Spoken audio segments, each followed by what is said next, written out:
Darkest greetings, horror, sci-fi, and Blumhouse fans. Drew here from Horror, Sci-Fi, and Beyond, here with another episode of Out of the Theater reviews for the week. And the movie that I just saw was Drop, the new Blumhouse movie. And what did I think of it? I surprisingly thought it was really good.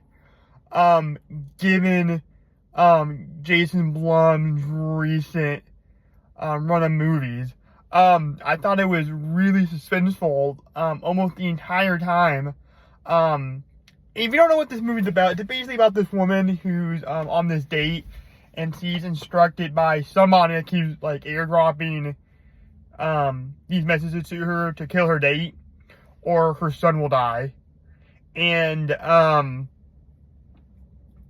she's trying to figure out, who it is, and how to counteract it, and all that stuff. And it really gets into that fear of technology and how easy it is now to contact people and to hack into people's information and all that stuff. And it was really good, and it did a really good job really putting the audience into, on the edge of their seats, trying to figure out trying to figure out who it is, kind of like a Scream movie or any good sort of mystery movie.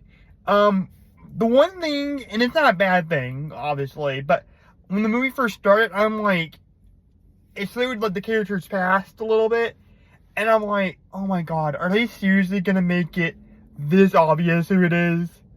And it's not. They don't do that. They don't resort to that level. Thank God, because I was actually genuinely worried that was gonna make it so obvious who it was. Since the beginning, but now, this was a fun movie. Really liked the relationship between the main character and her date, played by Kmart Chris Evans, which that guy was. I don't know the actor's name, but he definitely was a Kmart version of Chris Evans, which is not a bad thing. He was actually really good in the movie. His whole demeanor was very Chris Evans. And then, I just like the little things that the director, I think his name is Christopher Landon, that name sounds so familiar. I think I know other things that he's done. That name sounds so familiar. But anyways, just the little things that he does. He does this thing that Steven Spielberg did in the movie Duel, which is about a guy being chased by an 18-wheeler and you never see the driver.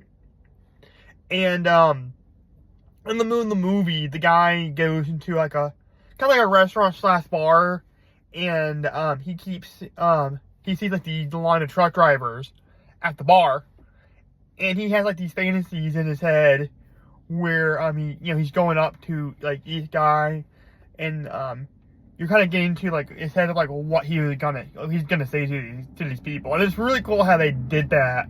And they do a similar thing here, which I thought was really cool. And it's different little things. He kind of does a lot of Hitchcock things. He does little things that are very kind of surreal, and he does little things that you would not expect and that you wouldn't see in your average everyday thriller. That makes this one pretty unique. But yeah, I thought it was a really cool movie.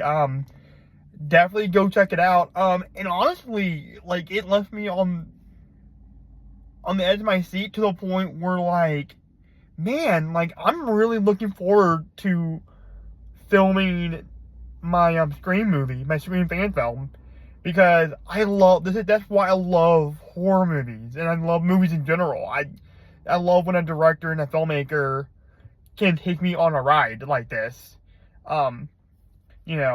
through however long the movie is, and I want to do that with my movie, with my Scream movie, and any movie I do.